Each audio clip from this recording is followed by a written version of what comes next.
unleashing female power. Being a disruptor. I'm always constantly telling the truth. I love art. That's all her life. She's alive and female. Being a woman, what it meant. Prove him wrong. Girls run the world. We're rocking the place. Welcome to the Art Pod. I'm your host, Carolina, and I'll be your guide through this Pandora's box. Strap yourselves in for a journey through the art world where we bring you candid conversations, untold stories, uncover industry secrets, and celebrate the women who are shaping its future. Because in the Art Pod, the spotlight is always on the girls. Hi, everybody, and welcome back to the Art Pod. My guest today is Brianna Beckham. Welcome. Yeah. So a little bit about Brianna. She is an art historian, an arts professional based in New York City. She earned her Bachelor of Fine Arts at the School of the Art Institute of Chicago, where she studied painting and contemporary art history. Her favorite art topics to research are abstraction and the history of modernism. She has extensive experience in galleries and supporting artists in their various endeavors, especially in her current role at Hauser Wirth. So I kind of wanted to start and maybe speak a little bit about your role at Hauser Wirth as an artist liaison. Yeah. Can you tell us a little bit about what that entails, what your responsibilities are? Yeah, so I've been at Hauser Wirth for 3 years now. And it's a global team. So because we're such a global gallery, there's a team of artist liaisons pretty much at each location. So I'm based out of New York, so I only work with the New York-based artist liaisons, and it's with all of the New York-based artists. So we're a team of, I think, 10 people, and we're essentially, I think the best way to describe it is like the project managers, but the projects are all pertaining like to the artists. So any exhibitions, internal, like which is through the gallery, or external, which is like a museum or a different gallery, like artist talks, artist travels. You know, if an artist wants to like publish a book, it's a very like wide variety of things. So, you know, I've helped with the publication before when we had an artist estate, you know, we needed to make a new art book. So that's an example of a project. You know, all of the internal exhibitions that you see at Hauser Wirth, those are artist projects. And it's a lot of also, you know, kind of guiding the artist as well, like through their career, and also like guiding other team members as well, of like what the artist's needs are, what the artist's wishes are.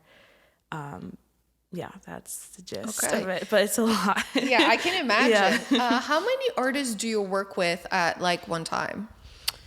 For me, because I'm still the newest person on the team, at any given time, I say consistently, it's only like a couple. Okay. Some of our more like seasoned artist liaisons work with, you know, several, like 6. Okay, wow. Example, yeah. So let's say that you're working with an artist who has an upcoming show at Hauser Wirth. What would your responsibilities be to work with this artist on this upcoming show, let's say? So I usually work with a senior AL, and we like work together. So it's honestly, it's a lot of admin. Okay. It's a lot of admin work for an upcoming show, because we have to make sure that, the artworks, you know, that's the most important part of the show besides the artists themselves.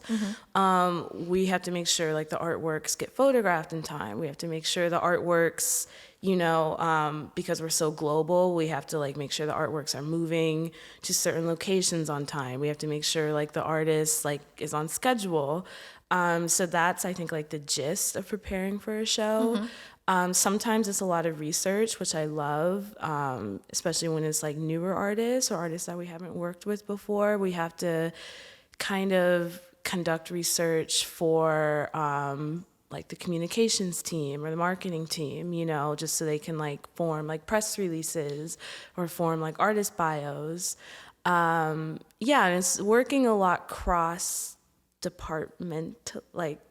many departments in the gallery, because we're so big, you know, planning for a show, it's a lot of meetings with the registrars, it's a lot of meetings with the art handlers. It's a lot of meetings with marketing and communication. So we all really work together from the start. Okay, awesome. Yeah. When you are assigned an artist, do you work with that artist like during the duration as an artist liaison, or do you guys like swap artists? Like, how does that work? It's definitely the duration. Okay. Yeah. Okay, great. And what do you find the most rewarding about your job? Like, what's your favorite part of it? I probably just seeing so much art. Okay, That's my fair. favorite part of it. And also when you see an exhibition like come together and then just seeing it like in the real world, I think it's really rewarding, like especially when you see the behind the scenes and then you see like, oh, like it's here, it's up. Yeah, I definitely love that. I would say outside of my job duties, I just love the gallery program, especially working there. You know, we get access to all of the events, and they're actually pretty fun. So I love can that imagine. as well. Yeah, Hauser Wirth is a huge gallery. I mean, you guys have spaces all around the world, and Yeah. the programming is absolutely amazing. So I can only imagine. Yeah, they really do a good job. There's even some programming just for employees. Oh wow, I didn't know. Yeah, like sometimes the artist will come in and do like a walkthrough for us, or there'll be like a private opening for us. So little stuff like that, you know, really gets you. I like how it gives me more like personal time with the work because we have so many shows. Yeah. And sometimes I just can't keep up with all of them. Yeah, fair. Yeah. No, Hauser Wirth is like always going. Yeah. But you originally started with them as a gallery assistant, right? Can you tell us a little bit more about how you started as a gallery assistant at Hauser Wirth and what those responsibilities were? Yeah. So gosh, this is 3 years ago. I started as a so I've been a gallery assistant at other smaller galleries in the past. So it was kind of just a natural progression. When COVID hit, it was really hard to find a job, especially in the art world. Yeah. So I decided to move to New York because there's just way more art gallery options. So I went to school in Chicago. So I was originally working in Chicago, but then I decided to move to New York. Yeah, and we'll get into that. Yeah. And I just applied. I got it. Gallery assistant, I think it's a very good role if you want to kind of learn about every facet. Like you kind of dip your toes into every facet of the gallery. So I think it's good for that. You know, you're doing sales, you're doing events, you're doing a little bit of like artist liaison. Like you're doing a little bit of everything. So I think it was really good like learning experience. You're also front facing, so I was on the front desk. So there's a lot of customer service, and yeah, I was a gallery assistant for 6 months. Should I talk about how? Yes. Okay. Please tell us about the progress. Okay, yeah, I was a gallery assistant for 6 months. I think I got a little lucky. My progress, I don't think was natural, but it was a new role. The Artist Liaison team was looking to add to the team, a new role. So they were looking internally first. So someone told me about it and I applied internally, went through the interview process, and yeah, that's how it happened. What appealed to you? So you were obviously a gallery assistant, and then what appealed to you about being an artist liaison that you were like, you know what, I want to progress into like this section of it? I've always wanted to be an artist liaison, even before I started working at Hauser. What appealed to me was just the close one-on-one relationship with the artist. At the time, I wasn't really that excited about sales. So that side with like artist facing was what really excited me more. Cause I also was an artist. Yes. And I love artists. they're weird and crazy and kind of funny. Yeah. So it just excited me for that. Well, yeah, obviously as an artist, you can relate to them as well. So, I mean, it's like a natural connection there. Okay, so you're originally from Chi-Town. I'm not from Chicago. You're not from Chicago? No, I'm from Ohio. Oh, wow. So, Yeah. okay. So tell us a little bit how you went from Ohio, because then you studied in Chicago. Yeah. I went to undergrad. So tell us how you, I guess, went from, being in Chicago to then deciding to go to school. Being from Ohio and then deciding to go to school in Chicago. Yeah. So I've always just wanted to be in a big city. So Chicago was the city. So I'm born and raised in Ohio. Decided to do undergrad in Chicago, but at first I wasn't art related at all. Oh, what did you decide? What did you go as? Yeah, I went college? to DePaul University, which is just like a liberal arts college for 2 years. I was a little all over the place, but my main focus was international relations and politics. Yeah. So what made you switch into art? What was that like? I've always been involved in the arts, even as a kid. I've always loved making art. It was kind of a spur of the moment decision. I wasn't really loving politics. So I was just, I just decided to make the switch. It was impulsive. Great. For sure. So then you ended up graduating with what, an art history BA? A Bachelor of Fine Art. My focus was painting and art history, but it was also a little all over the place. They don't really have majors technically at SAIC. Okay. Yeah. So then you decided to then go to the Chicago Arts Institute, right? School of the Art Institute of Thank you, Chicago. Yeah. So that is where I did the rest, and I graduated from there. But my focus was originally in painting. Okay. So I took a lot of painting classes, but I decided I didn't like it. Okay, fair. Yeah. From art history, actually, I took one art history class that I just fell in love with. I forget the teacher's name. Okay. I know, but I loved the class. It really opened up my world to like all of this, what I do now. So that was when I was like, okay, I don't want to be a painter. Let me do more like art history stuff. And I also did like internships and stuff like that throughout. So that was also what exposed me to like the art world and galleries and stuff like that. Okay. So when you were taking your courses in school, and then when did you decide that you were also wanted to be like a practicing artist? Was it in school? Was it before school? It was probably in school. Okay. But I didn't really know what that entailed. Okay. Being a practicing artist.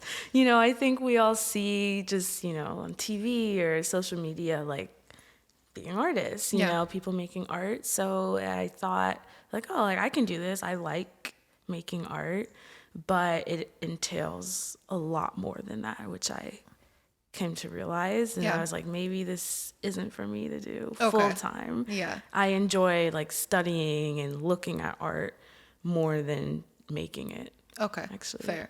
So that's when you kind of decided, I want to be in the arts, but not necessarily as a practicing artist. Yeah. You want to support them instead. Yeah. Okay, so I think let's start going into the trajectory of your work. So you graduated, you have your degree, now you're off into the world of art. Can you tell us a little bit about your first internship or job out of school and how you got that? Yeah, my first internship out of school was with, it's a smaller gallery, Chicago-based, Marian Ibrahim. Yeah. It was during like COVID times, so I don't think it was like a normal internship. It was a really weird, obviously, like time in the world. So navigating that,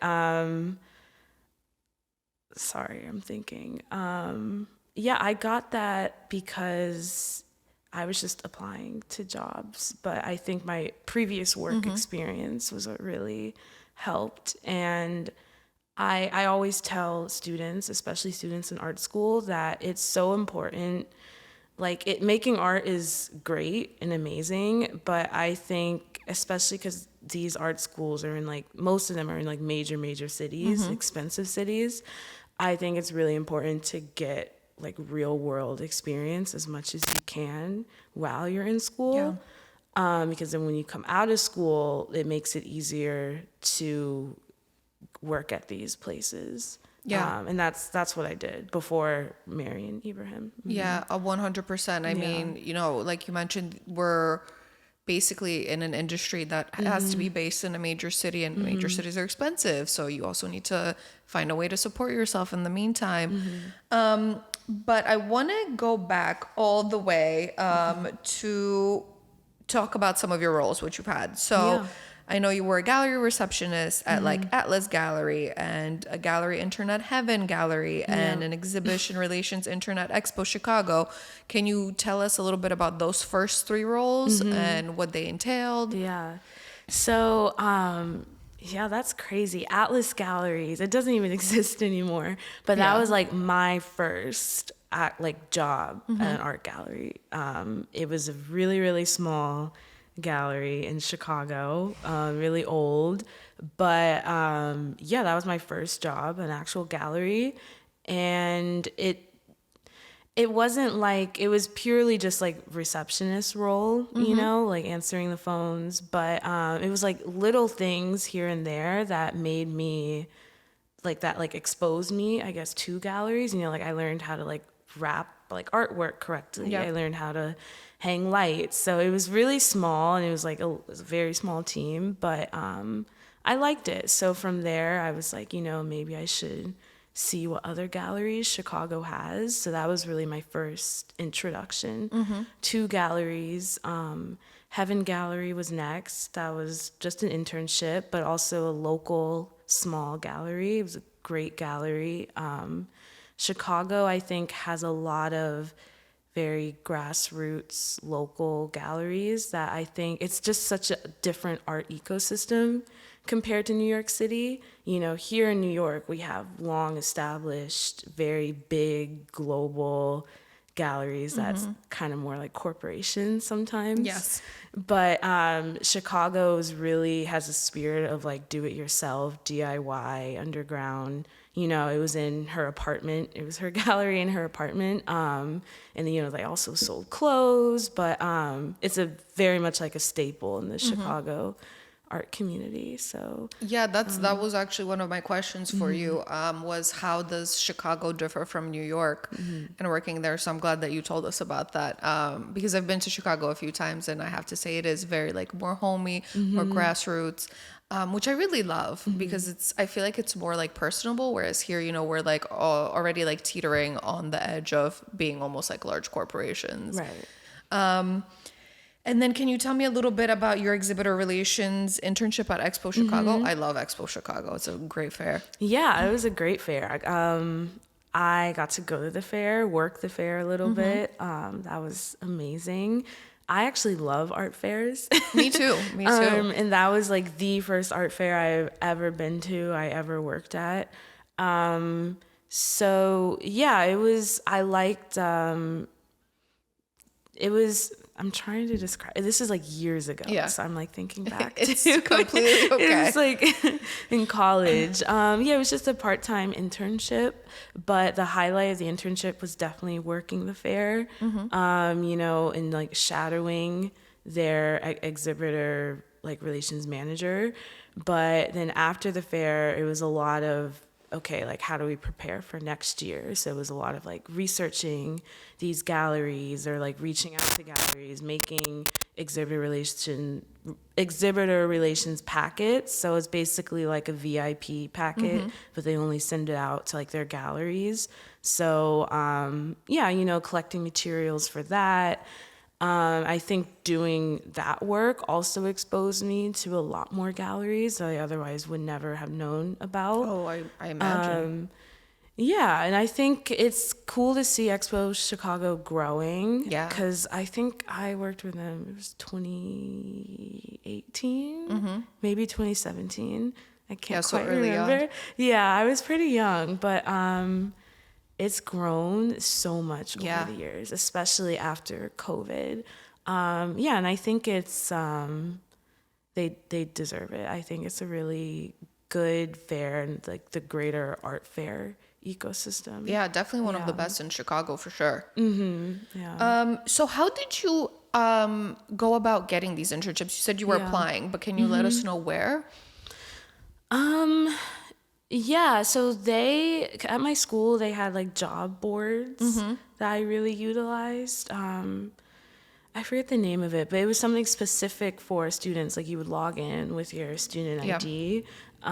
So I really utilized that, I would say. You know, the thing about art school is they're not that great with career development. Yes. Honestly, they're not. Luckily I had family that really helped me find these jobs. You know, they were like, okay, like this is how you make a resume, this is how you make a cover letter, like this is what you say. Like my family like totally helped with that. School did not really teach you that.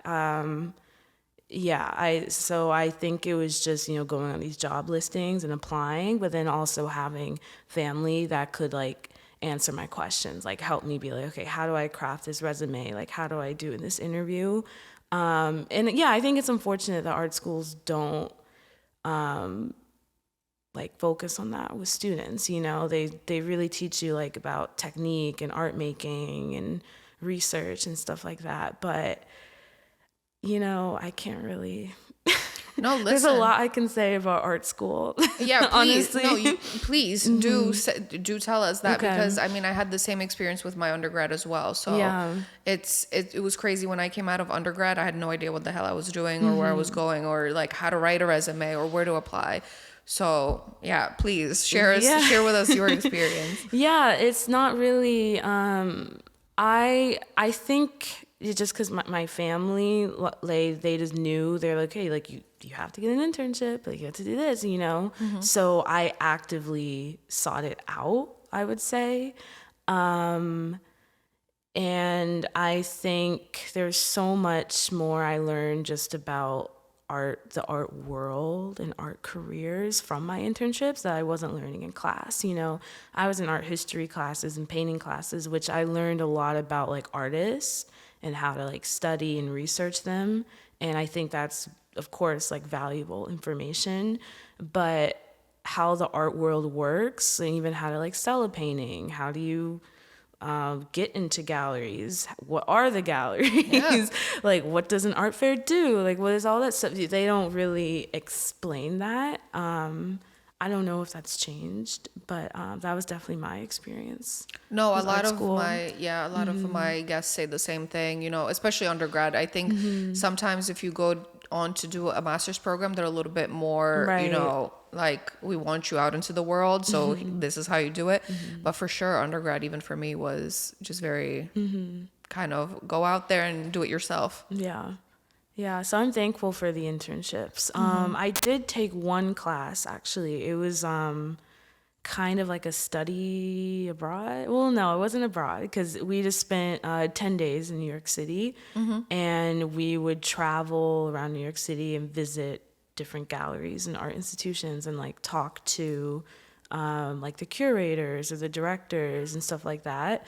So I think that was the trip that made me realize, okay, like I need to move to New York. Okay. So that was really helpful, but that class is an elective, you know, so it wasn't like in the general program of the school. Was your family supportive when you said, hey, this is what I'm going to do? At first they weren't. Okay, fair. At first they weren't, but then, you know, after they did research on the school, they're like, oh, like it's legit. Yeah, they were pretty supportive, actually, thankfully. Were any of them in the arts before or no? No. So this was all new to them also? Yeah, it still is new to them. Okay. I don't think they understand like Same my with job my family, at so all. I get it. Yeah. They think it's really interesting now, especially working at Hauser Wirth.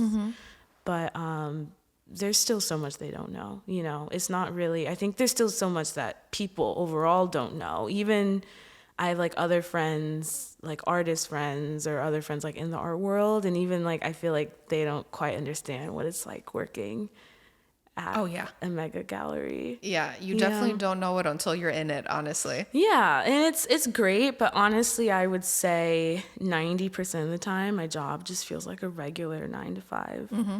You know, it's a lot of Excel. Yeah. It's a lot of email. Oh yeah, emails. That's where we all live, in the ether. Yeah, so that's it, you know. And occasionally it's occasionally there's studio visits. Occasionally there's, you know, like the art events and that kind of stuff. But yeah. Okay, so after Expo Chicago, you also worked with Women of the Now, where you were an executive assistant for almost a year. Yeah. So can you tell us a little bit about that as well? Yeah, that's actually not art world related. That's fine. I want all experiences. Yeah, so. I really just tried everything. That was my stint with the film industry. Okay. Is a nonprofit, a film nonprofit. I love movies. I love cinema, actually. It's like a big thing with me. So I was like, oh, maybe I should try working in film. So that was me dipping my toes into it. But it was typical, like assisting, you know, like taking notes at meetings. Pretty much entailed that. It was more like I was volunteering, you know. I kind of made the role. Yeah, it made me not really excited about the film industry. Okay. But you're like, I'm going back to the arts. Yeah. It was just an assistant role. Nothing that special. Nothing to write home about. But yeah, fair. It was very interesting. So fair. And then you were also an artist in residence. Yes, so that was when I used to make art. Yeah. Have you heard of Wonder Museum? I haven't. It's Chicago based. I think it's just in Chicago. But you know, it's one of those museums with like interactive stuff. And they were doing a residency program. And I forget, I think I just applied or someone asked me. And they had like this little, it was really cool. They had like this little corner where you would just make art in front of people. Oh, nice. Like live art. Yeah, so that's when I used to make art. I know. Okay. I retired. You retired from making art? You're like, that's it. Yeah, I retired. Okay, no, that's fair. No, but what made you want to try that artist in residence? I loved the museum. Okay. And at the time, I thought it would be super cool. Making art in front of people. It was also paid for the time. That was the first paid art opportunity I've ever gotten. So I was like, this is pretty cool. Yeah. And it was. Yeah, it was definitely a cool experience. I would say that experience alone, my advice to artists is, especially when you're young, is to just try as much as possible. Yeah. Because you need to see what you like. You need to see what you don't like. You know, I know there's like a thing like, oh, like don't say yes to everything. Like, know your worth, da da da. But I do think, especially if you're in school, you should be saying yes to like a lot. Yeah. Because it was more so about exposure also for me.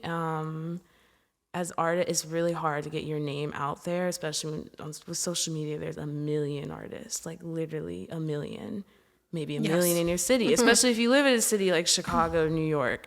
So doing like opportunities like that, like, oh, people see you, like hundreds of people every single day might see you, or like someone that works at Wonder Museum might like remember you from that. So yeah, I think that's, in my mind, that's also why I did the opportunity, because I was like, it could lead to other stuff. No, I think that's great advice, because like you said, when it's early on, you really have to dip your feet into everything, see what works, see what doesn't work. Obviously if something doesn't feel right, say no, but again, just like really try everything, see where you kind of feel like you fit in. Yeah. So I think that's great advice. And then you went on to be the project coordinator and curator for Black Virtual Art Show during COVID, I say, for like 2 months. Yeah, that was something I did myself. Okay. Can you tell us a little bit more about that? Yeah, it was my first, so it was at the height of quarantine. Yeah. Like everything was still locked down. Honestly, I was kind of bored. As we all looking were. to do something. Like, I wasn't even in school. It was Yeah. crazy. They shut down my school for like over a month. Like absolutely insane, because they were like, we don't know what to do. Yeah. So there was no class, no school. I was graduating soon, so I was like, I need to like do something. So I just decided, how about I just do like a virtual artist talk, to try and like try my hand at like organizing and creating my own event. So that was where the idea came from. It was 4 years ago. So Can you imagine 4 years ago was COVID? It feels like yesterday.